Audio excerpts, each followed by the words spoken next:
오늘로써 갈라디아서 말씀을 마무리하고자 하는데요. 이 갈라디아서는 예수님의 나물밭에 멧돼지가 들어와서 마치 헤집어 놓은 것처럼 혼란과 또 진리에서 흔들림을 경험하고 있는 바로 그 교회들에게 써보낸 서신입니다.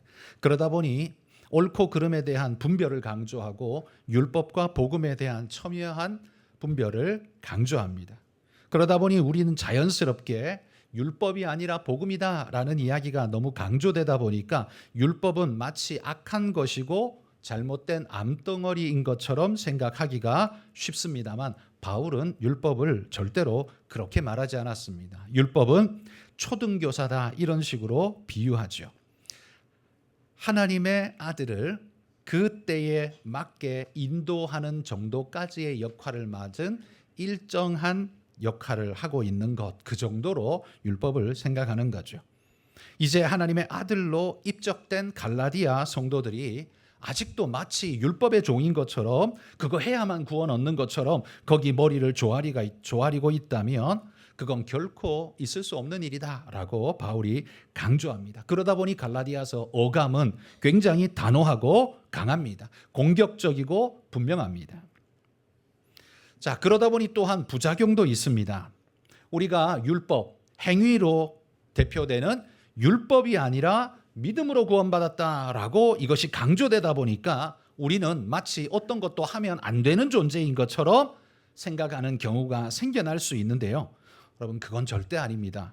행위적인 것은 뭐든지 나쁘다. 이 말이 절대로 아니에요. 오히려 반대입니다. 그리스도인은요, 더 큰 의무를 졌다고 보는 것이 옳습니다. 그들은 구원 얻기 위해서 이렇게 해야 된다라고 율법을 추구할지 모르지만 이미 구원을 얻은 우리는 오히려 그 빚진 마음을 가지고 더 많은 행해야 할 의무를 가지고 있는 존재들, 그게 그리스도인이라는 말이죠.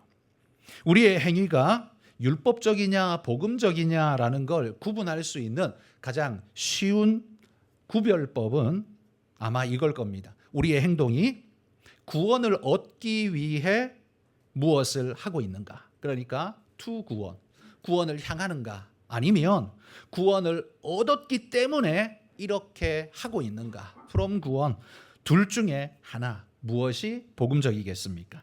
여러분, 우리는 구원을 얻기 위해서 착한 일을 하는 사람들이 아닙니다. 이건 모든 종교가 가지고 있는 기본적이고 보편적인 모습이죠. 구원을 얻기 위해 그들은 선한 행위를 해야 된다고 믿습니다. 그러나 기독교는 절대 그렇지 않습니다. 기독교의 특징은 놀랍게도 선으로는 구원받을 존재가 아무도 없기 때문에 하나님께서 당신의 대속으로 구원을 주시고 그 구원받은 은혜를 가지고서 감격 속에서 기쁨 속에서 그 나머지 일을 행해가는 선한 행위를 행해가는 존재들, 그러니까 출발선 방향이 전혀 다른 존재들이 바로 그리스도인이라는 말입니다. 선한 행동을 구원의 조건이라고 생각하는 그것을 우리는 율법이라고 말합니다. 그 선한 행동이 자신이 구원받기 위해서는 해야 돼. 그러니까 선한 행위가 진짜 선한 가치 있는 것이냐? 그건 모르겠어. 어쨌든 내가 구원받으려면 그거 하라는 거 해야 돼. 이런 정도라면 여러분, 그 선함이라는 것이 조금 가치가 떨어져 보이지 않을까요? 그러나 오히려 그리스도인들은 어떻습니까? 감격 속에서 그게 하나님이 기뻐하는 일이고 그게 옳은 일이라면 하나님, 내가 얼마든지 그 일을 하겠습니다. 그거 내가 하겠습니다. 라고 뛰어드는 적극적인 마음의 자세. 여러분, 그게 훨씬 더 강력하지 않을까요? 그래서 그리스도인들이 훨씬 더 그런 면에서 강한 모습, 은혜의 모습을 보여야 한다는 겁니다. 그러나 구원받은 감격과 하나님의 아름다우심을 생각하면서 그렇게 살겠습니다 라고 결단하는 삶, 이건 절대로 율법적인 게 아닙니다. 뭘 하겠습니다 하지만 그건 율법적인 게 아니에요. 그건 믿음이에요. 구원에서부터 나오는 삶의 색깔, 그걸 믿음의 삶이라고 부르는 겁니다. 여러분, 이 믿음의 삶이나 율법이 요구하는 율법의 삶이나 사실 나타나는 양태는 비슷해 보입니다. 선하게 살고 착하게 살고 바르게 살고 도덕적으로 살고 비슷해 보입니다. 그러니까 율법의 삶이나 구원의 삶이 구분이 잘 가지를 않을 수 있습니다. 그러면 구원과 은혜에 대한 개념이 없는 사람은요, 이 둘을 사실 구분하지 못합니다. 눈에 보이는 행위적 결과 그 자체에만 의미를 두기 때문에 구분이 안 돼요. 그러나 여러분, 성경 전체에서 하나님의 관심은 어디에 있습니까? 그 사람이 하고 있는 손끝의 행위? 아니요. 성경은 거기에 관심 있는 게 아니라 그걸 명령하고는 있지만 그거보다 더 관심 있는 게 뭐냐면 그것을 하게 하는 그 마음의 중심, 그 본질, 하나님은 바로 거기에 포커스를 두신다는 겁니다. 그래서 성경은 그걸 뭐라고 부르냐면 중심이라고, 우리는 그걸 그렇게 부릅니다. 드러나는 모습은 같을지 몰라도 구원의 삶이나 율법의 삶이나 드러나는 모양새는 비슷해 보일지 몰라도 하나님은 그 중심을 보시기에 다르다는 겁니다. 자, 그런 입장에서 여러분, 오늘 갈라디아서 마지막 6장을 우리가 살펴보는데요. 율법의 눈으로, 투구원의 눈으로 구원을 향해 가는, 구원을 이루기 위해서 그곳을 향해 달려가는 그런 눈으로 6장을 보지 마시고 구원 받은 자의 감격, 구원으로부터 이제 내가 어디로 어떻게 달려갈까라는 그 마음으로 오늘 6장을 보셔야 바르게 6장을 해석할 수 있습니다. 오늘 6장을 한마디로 하나님의 명령 하나로 표현하자면 그리스도의 법을 성취하라라는 사도의 대명령으로 정리할 수 있습니다. 갈라디아서 1장에서 5장까지는요, 율법이 아닌 믿음으로 우리가 구원받았다는 이 신학적 논쟁을 강하게 했었습니다. 그리고 이제 6장에 와서는 뭐라고 말하냐면 믿음으로 구원받은 자인 나는 그러면 어떻게 살아야 합니까? 라는 바로 그 부분, 삶의 이야기를 전하고 있는 겁니다.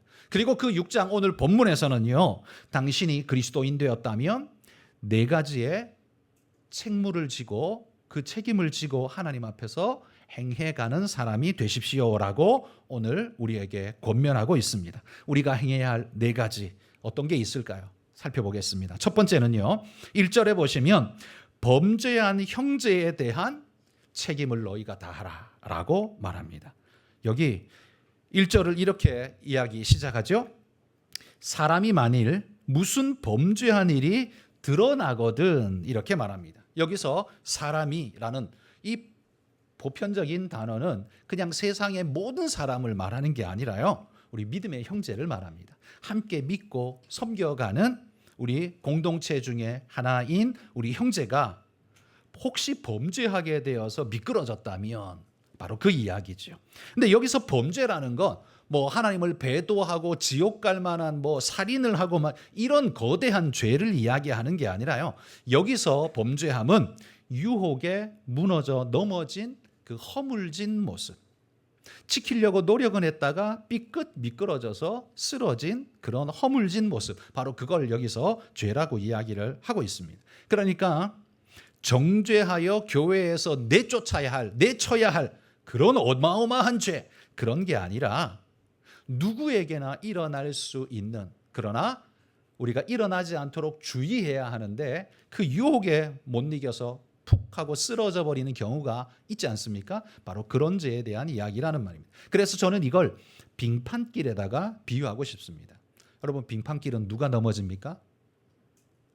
누구나 넘어질 수 있습니다. 그죠? 뭐 젊은 사람은 안 넘어지나요? 아니요. 젊은 사람도 넘어질 수 있습니다. 빙판길 걸을 때 어떻게 걸어야 됩니까? 성큼성큼 걸으면 됩니까? 그럼 가랭이가 쭉 찢어질 만큼 어려움을 겪을 수가 있습니다. 빙판길은 성큼성큼 걷는 게 아니고 쫑쫑 걸어야 됩니다.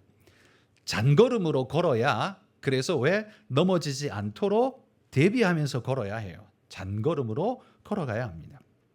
그리고 다리에 힘을 빡 주고 걸어야 됩니다. 힘 풀고 걸었다가는 그냥 쑥 미끄러지기 일쑤입니다. 그래서 넘어질 수 있다는 걸 항상 염두에 두고서 조심스럽게 걸어가는 길, 거기가 빙판길이죠. 그리스도인의 삶은 어찌 보면 그렇게 살아야 한다는 겁니다. 그냥 우리 안에 죄의 요소들, 유혹의 요소가 우리 옆에 천지로 널려 있는데 마치 자기는 영원히 죄짓지 않는 자처럼 성큼성큼 아무렇게나 막 걸어다니다가는 우리는 빙판길에 넘어지듯 넘어질 수 있다는 거예요. 오늘 1절이 말하고 있는 넘어진, 범죄한 형제, 그게 바로 여기 빙판길에 미끄러진 존재 같은 그런 존재예요. 이런 유혹에 철저히 주의하면서 조심해야 하는 것이 우리 모두의 책임이지만 그럼에도 불구하고 넘어지는 때가 있다는 겁니다. 그럴 때 그런 형제에 대해서 우리는 어떻게 해야 될까요? 네가 죄 지었으니까 너는 교회 이제 나오지 마. 그래야 되나요? 그게 아니죠. 자, 1절에 다시 한번 보시면 이어서 이렇게 말합니다. 그런 형제를 만나면 어떻게 하라고요? 신령한 너희는 이렇게 말합니다. 신령한 단어가 굉장히 부담스럽습니다. 이 신령한이라는 말을 다른 말로 좀 우리의 익숙한 말로 바꾸면 이겁니다. 성령의 거듭난 백성인 너희는, 성령에 속한 사람인 너희는, 이렇게 의역해 볼 수 있겠죠? 그런 우리는 어떻게 해야 됩니까? 온유한 심령으로 그러한 자를 바로 잡아주라고 명령하고 있습니다. 율법의 자녀들이 하는 것 같이 정죄의 마음으로 공격하는 것이 아닙니다. 온유의 마음으로. 이 온유의 마음은요, 성령의 9가지 열매 중에 하나이죠.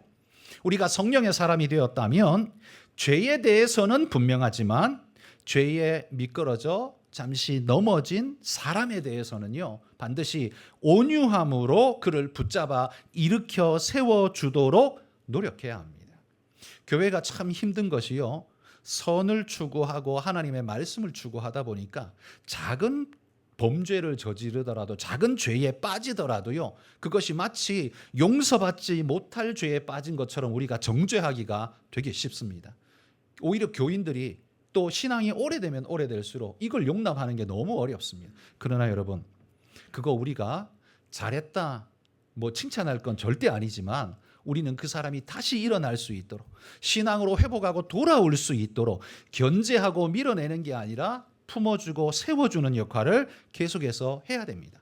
내가 안 넘어졌다고 계속 공격하고 욕하고 너 그랬지 그러면서 무너뜨리는 것, 그건 절대로 그리스도의 법이 아닙니다. 예수님이 만약에 우리더러 그렇게 하기로 주님이 마음 먹었다면 누가 여기 앉아 있을 수 있습니까? 누가 여기 앉아서 감히 하나님 앞에 거룩한 척 예배할 수 있습니까? 그 누구도 그거 불가능하지 않습니까? 하나님께 자기는 그렇게 은혜를 입었으면서 왜 남에게는 그렇게 혹독하게 절대로 용서할 수 없는 것처럼 왜 그렇게 욕을 하고 왜 그렇게 공격을 하고 밀어냅니까? 우리는 그러지 말고 품어야 한다는 말입니다. 온유한 심령으로 오늘 바울 사도가 우리에게 말하고 있습니다. 지적하고 공격하고 쫓아내는 건 그건 온유한 심령이 아닙니다. 그리고 그건 어찌 보면 교회에서 쫓아냄으로써 위험성을 제거했다, 그래서 우리가 안전하다, 이렇게 말할 수는 있을 거예요. 그리고 그게 되게 정의로워 보인다, 뭐 이럴지도 모르겠습니다만, 그러나 그건 그리스도의 법을 성취하는 것이 아닙니다. 그건요, 한마디로 나의 법을 성취했을지는 몰라도 그리스도의 법을 성취한 건 아닙니다. 그리스도의 법은 그 특징이 항상 사랑이고, 그 사랑의 또 특징은 이타성입니다. 그게 우리 주님께서 우리에게 보여주신 사랑의 모습 아닙니까? 교회의 가르침과 가이드를 몇 번이고 고의적으로 어기면서 적대하는, 하나님 말씀을 순종하지 않은 형제가 있다면 그는 교회에서 쫓아내라고 성경이 말하는 부분이 있습니다. 바울이 그 이야기를 했어요. 권면하고 두 사람이 가서 하고, 형제가 하고 두 사람이 가서 하고, 또 교회 이름으로 가고, 근데도 끝까지 말을 안 듣고 고집을 피워요. 그러면 교회에서 내쫓으라, 출교하라 라고 성경이 이야기합니다. 출교 있어요. 그러나 그건 그 말씀을 따져보면 뭐냐 하면 그거 교리적인 측면의 말씀이에요. 진리의 말씀이 있음에도 불구하고 그걸 거부하고 왜곡되고 거짓된 가르침을 계속 순종하고 쫓으면서 강조한다면 그 자는 쫓아내라. 이게 성경의 가르침이에요. 그런데 하나님 말씀대로 살려고 하다가 미끄러져서 넘어지고 삶의 연약 때문에 잠시 넘어진 그 형제에 대해서는요, 절대로 쫓아내라, 잘라내라, 절대 그렇게 말하지 않습니다. 온유함으로 그를 세워주라라고 그렇게 말한다는 거예요. 왜 온유한 심령으로 바로잡아 줘야 할까요? 왜냐하면요, 하나님이 아직 그를 버리시지 않았기 때문이고 하나님이 아직 그를 사랑하시기 때문입니다. 우리의 행동의 이유는 내게 유익이 되기 위해서 행동해서는 안 되고, 이제 그리스도인들은 어떻게 해요? 내가 아니라 그를 위해, 그리고 그것은 주님의 모습을 닮은 모습으로 살아가는 것, 그게 그리스도인의 삶이라고 우리에게 강조하고 있습니다. 우리 이거 힘들잖아요. 잘 안 되잖아요. 잘 안 된다고 포기하지 말고 한 번씩 더해 나가는, 그 수량을 더해가는 그런 우리가 될 수 있도록 여러분 힘을 내시기를 소망합니다. 율법 때문에 가이드하는 자라면 이렇게 해, 이게 율법이야, 이게 옳아, 율법 때문에 그렇게 가르치는 사람이라면 정죄와 공격의 방식으로 할 확률이 높습니다. 눈에 쌍심지를 켜고 눈에서 레이저를 쏘아대면서 그렇게 다가갈 겁니다. 분명한 사실은요, 그런 방식은 그리스도의 법을 성취할 수 없다고 말합니다. 그리스도의 법의 특징은 사랑입니다. 그 사랑은 이타성이 생명입니다. 자기를 사랑하는 것도 사랑의 축에 속하겠지만 남을 희생시키면서까지 자기 사랑하는 것, 그건 우리가 사랑이라고 말할 수 없죠. 그리스도의 법이라고도 절대로 말할 수 없습니다. 여러분, 요한복음 8장에 보면 간음하는 현장에서 붙잡혀서 예수님 앞에 끌려 나온 한 여인이 있습니다. 참 비겁하게도 남자는 어디 도망갔는지 모르겠는데 여자만 끌려왔어요. 뭐 간음은 어찌 혼자 했겠습니까? 근데 남자는 어디 간지 없고 어쨌든 여자만 잡혀왔어요. 이 여인이 그 현장에서 잡혔을 때 얼마나 수치스러웠을까요? 어쨌든 끌려 나올 때 점잖게 데리고 나왔을까요? 절대 아닙니다. 우리가 뭐 조선시대를 생각해봐도 그렇지만 그때는 지금부터 2000년 전이고 여자는 그 당시에는 뭐 인격으로 크게 존중하고 하던 시대가 아니었기 때문에 보나마나 거의 뭐 머리채를 붙잡고 아마 끌고 나오듯 아마 그렇게 끌고 나왔을 겁니다. 그리고는 동네방네 소리를 지르면서 이 여자가 현장에서 간음하다가 붙잡혔다고 아마 그 죄를 막 손가락질하면서 끌고 왔을 것이고 그 동네 사람들은 그 사람을 보면서 아마 침을 뱉으면서 손가락질하면서 그 여자를 바라봤을지 모릅니다. 어쨌든 이 바리새인과 서기관들은요, 이 여인을 붙잡고는 끌고 예수님 앞에까지 끌고 옵니다. 예수님 옆에도 사람들이 너무 많았죠. 말씀 듣기 위한. 그런데 그 앞에까지 끌고 왔으니 그 순간 사람들 그 분위기가, 회중 분위기가 아마 싸하게 바뀌었을 겁니다. 그리고는 아마 눈에서 레이저를 쏘아대는 바리새인과 서기관들처럼 그 주변의 사람들도 곱지 못한 시선으로 아마 바라보고 있었을 거예요. 바로 그 현장. 여러분, 거기에 두 부류의 모습이 나타나고 있습니다. 뭐냐면 여인을 끌고 온 서기관과 바리새인들은 그 입에서 율법과 공의, 정의를 내뱉으면서 당신은 어찌하겠느냐, 율법은 이런 여자를 돌로 쳐 죽이라고 말했다, 당신은 어찌하겠느냐라고 아주 강하게 큰 소리를 칩니다. 그 말은 사실 틀린 말은 아니죠. 왜냐하면 이 모세의 율법에 기록되어져 있는 명령 그대로니까요. 그리고 그게 그 시대의 사회법이었기 때문에 또한 어쩔 수 없습니다. 예수님도 이 여인이 죄를 짓지 않았다, 이 여인이 잘못했다, 거기에 부정하지 않았습니다. 동의했습니다. 그러나 여러분, 서기관과 바리새인들에게는 없었고 예수님에게는 있는 것이 무엇일까요? 예수님이나 서기관이나 공의와 정의를 부르짖는 양쪽이 모두가 정의를 추구하는데 둘 다 거기서 보면 공통분모인데 다른 게 있어요. 뭐냐 하면 사랑입니다. 바리새인에게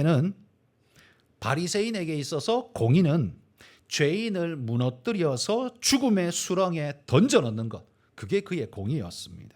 죄인을 이스라엘 땅에서 제거하는 것, 그것이 공의였단 말이죠. 그런데 예수님의 공의는 어떻게 작용됩니까? 예수님이 보여주신 공의는 사랑으로 그 사람을 살려내는 것이 공의였습니다. 회복이 공의였다는 말이에요. 그러니까 바리새인들의 공의는 제거, 그러나 예수님의 공의는 회복이었습니다. 그가 범한 것, 이 여인이 범한 것이 죄가 아니기 때문에 예수님이 이렇게 말하는 거 절대 아닙니다.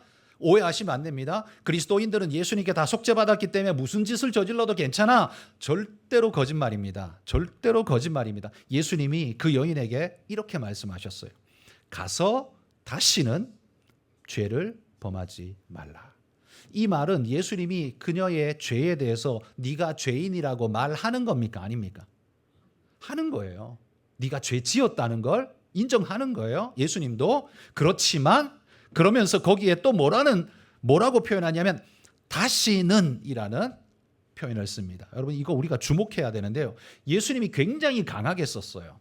다시는 죄를 범하지 말라. 이건 죄를 범하는 너의 모습을 내가 다시는 보고 싶지 않다. 이 말이죠. 죄에 대한 강력한 거부의 표현입니다. 그러나 주님이 그녀를 대하는 방식은 계속적으로 뭐예요? 사랑이었습니다. 그럼에도 불구하고 사랑이었습니다.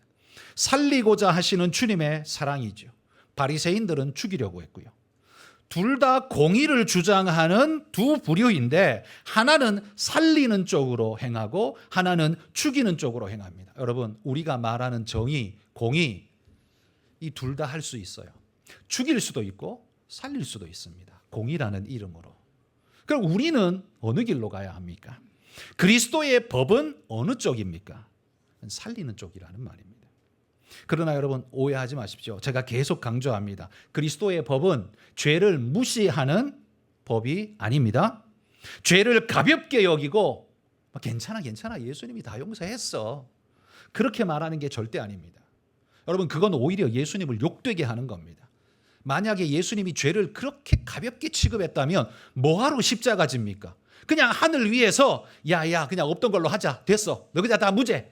그냥 그렇게 말하고 말지 뭐하러 내려와서 그 고통당하고 십자가 지고 죽습니까? 그건 그만큼 죄를 크게 보시기 때문입니다. 이건 중한 일이야. 이건 무시할 수 없는 일이야. 이거는 무시되면 안 되는 거야. 예수님 그렇게 보시기 때문이에요. 그런데 오늘날 그리스도인들은 예수님께 용서받았다는 그리스도인들은 어떻게 살아요? 마치 아무것도 아닌 것처럼 죄지어요. 그걸 너무 쉽게 생각해요. 아니요. 예수님이 요한복음 8장에 간음하는 현장에서 잡힌 여인에 대한 예수님의 뜻은 뭐냐 하면 다시는 죄짓지 말라예요. 그러나 사랑으로 그를 세우는 것이 예수님의 궁극적 목적이라는 걸 계속해서 보여준다는 거예요. 여러분 죄를 가볍게 여기는 건 오늘 본문 갈라디아서 6장 7절에 보시면 하나님을 업신여기는 행위가 된다고 말합니다. 여기 하나님을 업신여긴다는 말 예전 성경에서는 개역 한글판에서는 만홀히 여긴다라는 표현을 썼었습니다. 무시하고 경멸하고 얕잡아 본다 이 의미죠. 여러분 죄에 넘어진 형제 하나님이 하지 말란 거 했어요. 연약해서 넘어졌어요. 교회의 가르침에서 빗나갔어요. 그러나 그를 대하는 우리의 자세는 어떠해야 돼요? 주님처럼 하라고 말합니다. 결코 죄에 동의하지는 않지만 그러나 사랑으로 그를 세우고자 하는데 목적을 두라고 말합니다. 그래야 결국 윈윈이 된다는 거죠. 회복하여 살리자는 데 행동에 방점이 있습니다. 그러나 그 살리는 과정에서요 꾸짖을 수도 있습니다. 예수님이 회초리를 들 수도 있어요. 그러나 그 모든 과정을 지배하는 예수님의 감정은 뭡니까? 사랑이에요. 그러므로 여러분 우리 교회 안에도 그런 사람이 생길 수 있지 않습니까? 어디나 마찬가지입니다. 여러분 가정 안에도 여러분 자녀들 중에도 범죄함으로 얼굴 붉힐 만한 일을 만들 수도 있을 겁니다. 그 가능성은 빙판길처럼 우리 모두에게 언제나 있단 말이에요. 그래서 우리는 무엇으로 마음을 준비하고 있어야 되냐면 넘어진 그 형제, 죄에 빠진 형제, 죄에 대해서 동의할 수는 없지만 죄는 절대 동의하지 않지만 그러나 그를 회복하여 세우겠다는데 우리의 마음의 중심을 두고 그를 일으켜 세워주라. 그를 맞이하라고 성경이 강조한다는 겁니다. 여러분이 예수 그리스도의 구속으로 구원함을 입은 존재라면 그 사람보다 더 큰 죄로 인해 죽을 수밖에 없었던 우리인데 구속받은 우리라면 그거 인정하신다면 여러분보다 훨씬 작은 죄, 생활의 죄, 삶의 죄 그런 것에 무너진 그런 형제가 있다면 동의할 수는 없지만 죄에 동의할 수는 없지만 그를 격려하고 위로해서 다시 일으켜 세워서 죄에서부터 주님께로 돌아가도록 이끄는 그 일에 여러분 마음을 다하여 힘쓰시기를 축복합니다. 두 번째 우리에게 명령하시는 건 2절입니다. 짐을 진 형제에 대한 책임도 다하라 이렇게 말합니다. 자, 첫 번째가요. 죄 때문에 무너진 형제였어요. 두 번째는 뭐냐 하면 이 죄는 아니에요. 죄 아니고 그냥 무거운 짐을 지고 있는 그 형제를 보거든 어찌할 것인가. 여기 짐에 각주에 보면 각주 밑에 내려가 보면 무거운 짐이라고 되어 있습니다. 이 무거운 짐이라는 말은 그 형제가 홀로 지기에는 버겁다라는 이런 의미가 들어있는 거죠. 그게 그 형제가 맡은 역할이 버거울 수도 있고요. 그 형제의 삶의 환경이 어려울 수도 있고요. 그 형제가 지금 겪고 있는 육신적 질병의 고통이 무거울 수도 있는 겁니다. 죄 아니라 삶에서 눌려있는 무거운 짐으로 어려워하는 형제가 있다면 그럼 어떻게 할 거냐?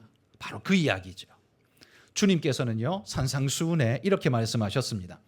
누가 너에게 억지로 오리를 가자고 하거든 심리를 가지고, 속옷을 달라고 하거든 겉옷까지 가지게 하라. 이렇게 말씀하셨어요.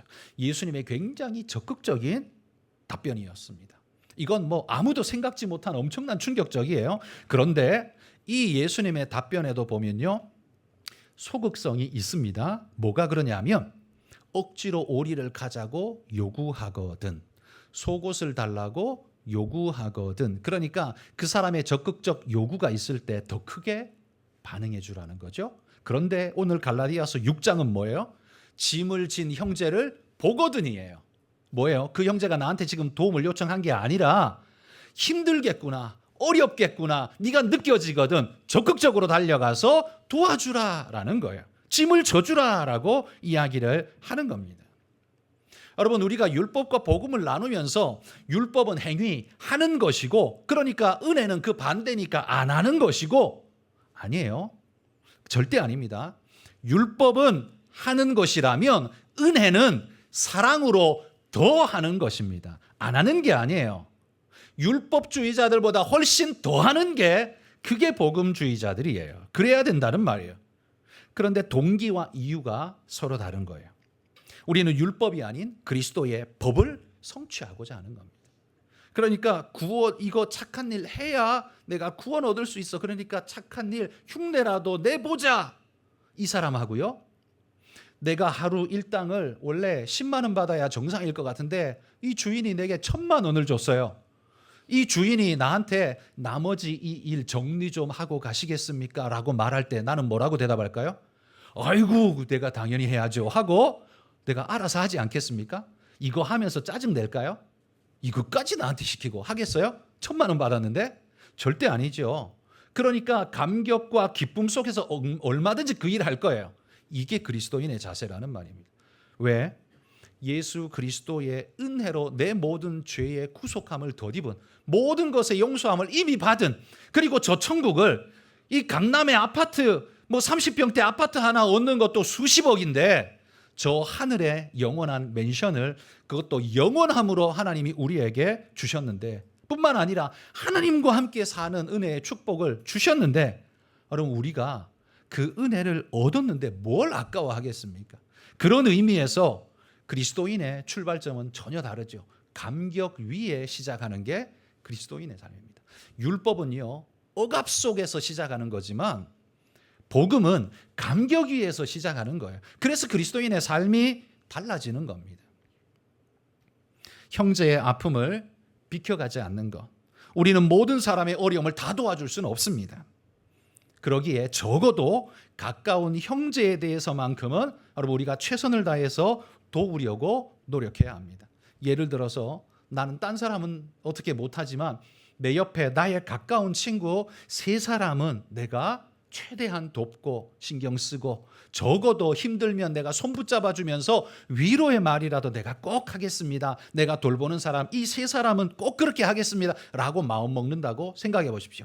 그런 사람들이 여기도 있고 저기도 있고 저기도 있고 저기도 있고 저기도 생긴다면 그 사람들 주변에 3명씩 돌봄을 받는 사람들이 점점 생겨나기 시작하면 이 공동체 전체가 어떻게 바뀔까요?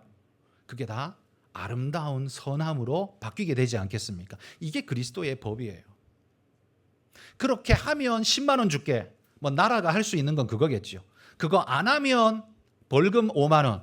뭐 그거 나라가 할 수 있는 건 그거겠죠. 그렇지만 그리스도의 법은 그게 아니라 감격 위에서 하나님, 내가 모든 사람에게 다 그렇게 할 수는 없겠지만 내 가까운 사람에게, 적어도 서너 명에게만큼은 최선을 다해서 내가 돌보겠습니다 라는 마음의 결단을 여러분이 가지신다면, 그런 사람이 우리 교회 안에서 수십 명, 수백 명이 일어난다면 아마 이곳은, 그리고 우리 마을은 다 바뀌게 되지 않을까요?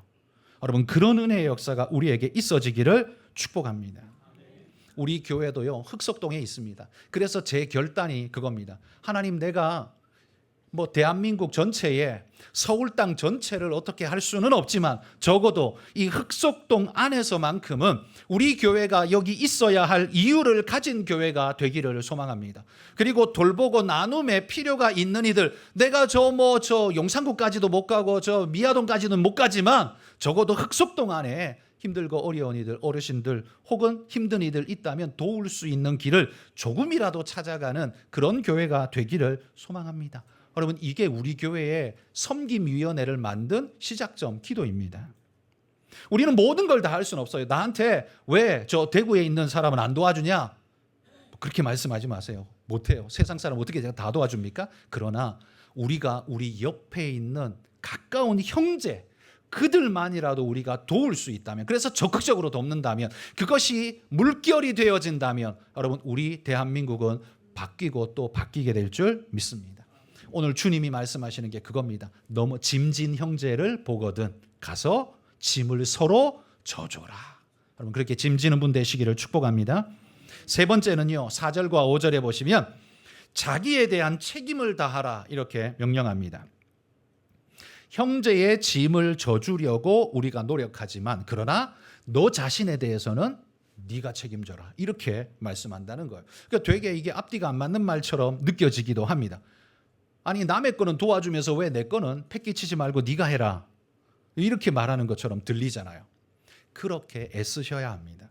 그게 그리스도의 법은요, 한마디로 말해 내가 한 발짝 더 걷겠습니다. 내가 한 손 더 일하겠습니다. 이게 그리스도의 마음이라는 거예요. 자, 이걸 제가 그냥 간단히 여러분에게 설명을 이렇게 눈에 보이게 하자면, 그림을 한번 보시면 A라는 사람과 B라는 사람이 있습니다. 그리고 거기에 있는 둥그런 원은 그 사람의 역할 반경이 이 원으로 지금 그려져 있습니다. 그런데 사람은요, 자기 역할과 그 반경이 항상 독보적이지 않고 항상 누군가와 겹쳐 있습니다. 내가 하는 일, 너가 하는 일이 항상 이렇게 맞물려 있는, 겹쳐 있는 구석이 많습니다. 그래서 우리가 누구의 것을 도와줄 뿐만 아니라 남에게 폐를 끼치지 않도록 한다는 건, 여기 겹친 부분을 누가 할 것이냐, 바로 이 문제가 생성되는 거죠. 그리스도의 법은 뭐라고 말해요? 내가 하겠습니다. 이게 그리스도의 법이란 말이에요. 세상의 법은 뭐예요? 네가 해라. 겹친 거니까, 네 거니까 네가 해라 이렇게 되죠. 그러나 그리스도의 법은 내가 하겠습니다. 왜요? 왜냐하면 따지고 보면 저기 겹친 부분은요, 원래 A 사람에게 겹친 건 그 A의 구역이에요. 그렇잖아요? B 사람과 겹쳐 있는 것도 B의 구역이에요. 그러니까 자기 일이 아닌 게 아니에요. 맞아요. 근데 겹쳐 있는 게 문제예요. 그렇지만 그리스도의 법은 뭐냐 하면 그거 내가 하겠습니다 라고 기쁜 마음으로 하라는 거예요. 여러분, 그렇게 되면 만약에 A가 A 구역이니까 제가 하겠습니다. 겹친 부분을 B가 또 아이고 거기는 역시 제 역할입니다. 제가 하겠습니다. 서로 하겠다고 하면 어떤 일이 벌어질까요? 이 부분을 A가 하겠습니다. 같은 부분을 B도 하겠습니다. 그래서 함께 하면 저 겹쳐진 부분은요, 결속력이 훨씬 더 강력하게 작용하게 될 겁니다. 훨씬 수월하게 그 모든 일을 처리하게 될 거라는 말이에요. 그런데 여러분, 사람이 어디 A와 B만 관계 맺습니까? C도 있고 D도 있고 쭉 있습니다. 그러니까 한 사람과만 겹친 부분이 있는 게 아니라 많은 사람과 겹친 부분이 생겨나요. 그런데 그 많은 부분에 있어서 내가 하겠습니다 라고 말하는 사람이 우리 모두라면, 그러면 겹쳐 있는 부분은 어떤 일이 벌어지냐면 서로 두 사람이 오히려 그 일을 함께 하기 때문에 훨씬 더 빠르고 강력하게 결속력 있게 하게 된다는 거예요. 그 사회는 콘크리트처럼 단단한 사회가 되어질 겁니다. 그런데 반대로 지금 오늘 우리 대한민국의 사회 같은데요, A와 B 겹치는 부분은 누가 해야 됩니까? 네가 해야 되는 거예요. 네가 해라 이거잖아요. 요즘 스타일은 욕하고 원망하고 정죄합니다. 내가 하면. 왜? 사실은 A라는 영역 안에 있는 것임에도 불구하고 겹쳐 있는 그 부분을 내가 하면 굉장히 억울한 감을 느낍니다. 왜 너는 안 해? 이거 왜 내가 해야 돼? 너도 겹쳤잖아. 하는 사람은 굉장히 억울하게 생각하고 안 하는 사람은 당연하게 네 영역이잖아 라고 말하는 게 우리 사회의 모습이라는 거예요. 이런 공동체는요, 어떻게 되겠습니까? A는 자기 영역만 일하고 B도 자기 영역만 일하고 여기 겹치는 부분의 일은 누가 해요? 아무도 안 해요. 그러면 거기 공백은 전부 다 문제가 되어지겠죠. 그런데 이게 두 사람 간의 문제가 아니라 이게 모든 사람과 이런 문제가 이루어진다면 우리 사회는 결속력이 하나도 없는 콩가루 집안 같은 상태가 되어질 겁니다. 여러분, 콩가루를 열심히 아무리 뭉쳐도 그거 어떻게 해요? 그냥 지 혼자 바스러져요. 그냥 내려앉아요. 그래서 무엇도 만들 수 없는 게 콩가루 아닙니까? 우리 사회가 겹쳐진 그 부분을 누가 할 거냐? 결국 그리스도의 빚진 마음으로 주님이 내 모든 것을 이렇게 하셨는데 내가 하겠습니다라는 그리스도의 법을 따르는 하나님의 백성들이 내가 하겠습니다라고 일어난다면 여러분, 그런 사회는 결속력이 단단할 뿐만 아니라 아름다운 사회가 될 겁니다. 그 반대의 사회는 어떻게 해요? 건드리기만 해도 무너지고 쓰러지는 나라가 되고 말 겁니다. 윤리의식과 책임의식, 가치관을 상실해가는 지금의 대한민국의 모습은 바로 그런 모습 같아 보입니다. 그렇기 때문에 우리가 어떻게 해야 돼요? 우리 그리스도인들이 일어나서 바로 그런 아름다운 삶의 모습을 보여주면서 이 사회를 지탱해가고 지켜나가는 사역을 우리가 해야 된다는 말이에요. 맨날 저 나가서 큰 소리나 치고 저 스피커나 트는 정도의 일이 아니라 내 삶으로 무엇을 할 것인가를 직접 행하는, 그래서 그들에게 아름다움을 전하는 여러분 그런 모습이 될 수 있기를 소망합니다. 그래서 짐을 서로 지고 뿐만 아니라 자기 일은 내가 하겠습니다. 그 일 내가 하겠습니다라고 결심하는 그런 앞선 선한 성도가 되시기를 축복합니다. 마지막 네 번째는요, 9절과 10절에 보면 선을 행하라라고 이렇게 명령하고 있습니다. 그리스도의 법은요, 언제나 선합니다. 왜냐하면 그게 하나님의 본질이기 때문에 그렇습니다. 그게 하나님의 본성이기 때문에 하나님은 선하시고 그분은 우리에게 그걸 요구하시는데 왜 우리에게 요구하실 수 있냐 하면 우리가 하나님의 성품으로 지어졌기 때문에 모든 인간 안에는 선함의 하나님의 특성을 다 가지고 있습니다. 아무리 그가 도둑놈이고 조폭이라 할지라도 그 사람 마음속에는 반드시 선한 구석을 다 가지고 있습니다. 그런데 문제는 9절에 보시면 선을 행하라 라고 말하는데 덧붙여 하는 말이 있어요. 낙심하지 말라. 이게 덧붙어 있어요. 선을 행하는데 낙심하지 말래요. 왜 그럴까요? 그건 선을 행하는 게 쉽지 않기 때문입니다. 선을 행하다가 낙심하는 일, 어떤 일이 있을까요? 가장 비근한 예로 이렇게 한번 생각해 보십시오. 선한 일을 하는데 나만 해. 옆에 안 해. 내 친구도 안 하고 김 집사님도 안 하고 박 집사님도 안 하는데 나 혼자 해. 자, 이게 머릿속에 딱 떠오르는 순간 마음이 어때요? 불편해져요. 자, 선을 계속 하고 싶어요? 안 하고 싶어요? 이러면 안 하고 싶어요. 그때 포기가 나오는 겁니다. 왜 나만 해? 왜 나만 시간을 투자하고 왜 나만 수고하고 나만 억울하게 이렇게 해야 돼? 이런 생각이 드는 거죠. 저 사람이 안 하니까. 또한 내가 뭔가 선을 행하는데요, 옆에 사람들이 아무도 안 알아줘요. 자, 그러면 계속 하고 싶어요? 안 하고 싶어요? 그러면 힘이 빠져서 안 하고 싶습니다. 여러분, 낙심할 일은요, 반드시 있습니다. 낙심할 일이 있다고 해서 선을 포기하는 것은 그리스도의 법이 아닙니다. 왜요? 왜냐하면 우리가 그 선을 왜 하고 있습니까? 그거 해야 구원받으니까요? 아니요. 전제가 뭐라고 했어요? 하나님의 은혜와 사랑을 우리가 한량없이 받았기 때문에, 선불로 받았기 때문에 내가 그거 한다는 거예요. 그러니까 그 사람 안 해도 상관없는 거예요. 왜? 내가 이미 다 받았게 넘치게 받았으니까. 그 마음 자세가 뭐라고요? 그게 그리스도의 법을 성취하는 그리스도인의 마음이라고요. 그러니까 출발이 달라요. 왜 너와 내가 똑같이 해야지? 왜 그래? 나만 억울하게? 아니요. 내가 너무 많이 받아서 미안해. 내가 이만큼 받았으니까 내가 할게. 여러분, 이런 자세가 그리스도인의 자세라고 말한다는 거죠. 여러분, 문제가 있어서 나 못하겠다. 그러면 저는 그분에게 이렇게 묻고 싶습니다. 그럼 도대체 뭘 할 수 있습니까? 문제가 없는 구석이 어디 있습니까? 여러분 가정에 없습니까? 직장에 없나요? 친구 관계 없습니까? 부부 사이에는 안 생깁니까? 교회에는 안 생깁니까? 다 있습니다. 아니 도둑질하는 도둑한테도 어려움이 있습니다. 이 집에 자물쇠 장치가 이거 한 5개쯤 되면 어떡하지? 내가 도둑질하는데 경찰이 하필이면 사이카가 그때 지나가면 어떡하지? 라고 말하는 어려움, 문제도 있을 수 있잖아요. 문제 없는 구석은 없습니다. 여러분, 낙심할 일은 우리를 힘들게 하는 것은 사실이지만 포기할 이유는 절대 아니라는 사실을 여러분 우리가 꼭 믿고 믿음으로 나아가시기를 축복합니다. 여러분, 교회에 낙심하는 이들 많습니다. 제가 장담하건대 우리 교회에도 낙심하는 이들이 많고 또 많을 겁니다. 그건 제가 100% 장담할 수 있습니다. 왜냐하면 여기는 인생들이 사는 곳이기 때문에 그렇습니다. 완벽할 수가 없습니다. 여러분, 교회가 여러분의 눈높이에 조금 미치지 못한다고 예배를 포기하거나 신앙을 포기하는 그런 일을 절대로 해서는 안 됩니다.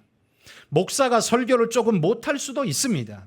그 때문에 여러분이 교회를 안 나간다고 하면, 만약에 그런다면, 그것을 여러분의 이유로 삼고 계신다면 생각해 보십시오. 하나님이 여러분에게 찾아오셔서 뭐라고 말씀하실까요?